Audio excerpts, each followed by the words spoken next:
Today we are doing population and samples, which talks about data collection and how to fairly collect data to represent what you're trying to show in your findings.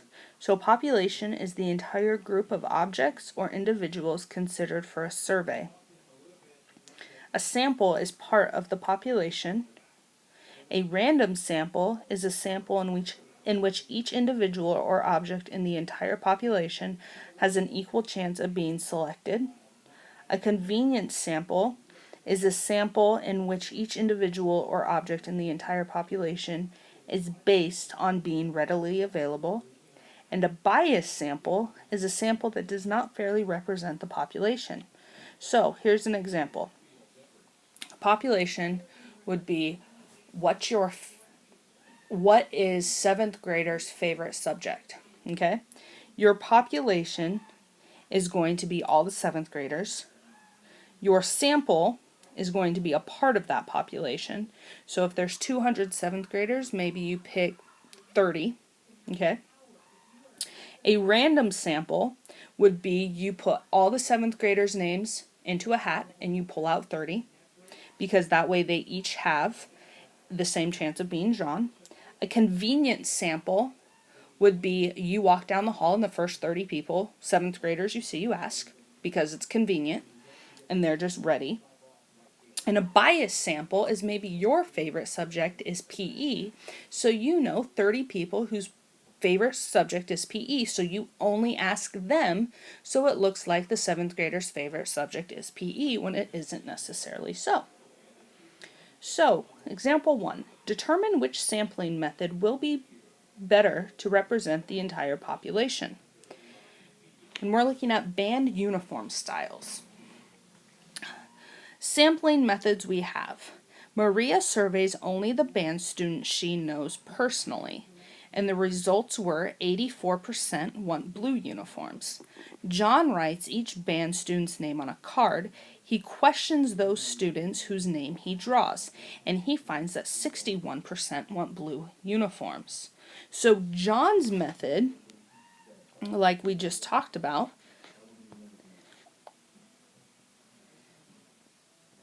produces results that better represent the entire band population because he used a random sample. Maria's method produces results that are not representative of the entire band population because she uses a convenience sample. And it's convenient because she doesn't have to talk to anyone she doesn't know. She just goes and asks her friends. And it's not biased because it doesn't say she only asked her friends who would want blue uniforms. The mayor surveys 100 supporters at a rally about the most important issues to be addressed by the city council. The sample is biased. It is likely that the supporters may have different ideas than those not at the rally, because those that don't support the mayor aren't going to be there. The ones that do support are going to be there. The principal sends out questionnaires to all the students to find out what kind of music students prefer at dances. This sample is not biased. It is random, because all students have the chance to respond. It doesn't mean they will respond, but it means that they all have the same opportunity to respond. Example 3. A principal of a school with 1,500 students estimates that about 400 students will attend a band festival on Saturday. A random sample of 25 students showed that 6 of them will attend. Determine whether the principal's estimate is likely to be accurate. So we have the students we're going to set up a proportion to predict the total number of students that will attend.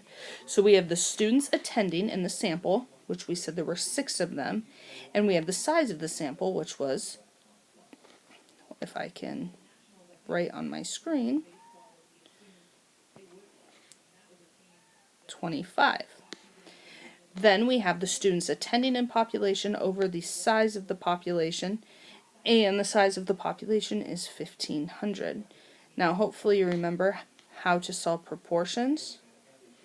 You multiply the 6 times 1,500 and the 25 times x.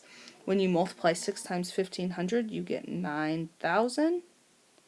And then, because you have a coefficient and a variable, you have to do the opposite of multiplication and divide by the coefficient of 25. That cancels these out, and 9,000 divided by 25 is 360. So based on the sample, you can predict that 360 students will attend. So the principal's estimate is likely to be accurate because 360 is pretty close to 400 for just estimating. And then go through and do your check it out problems, please.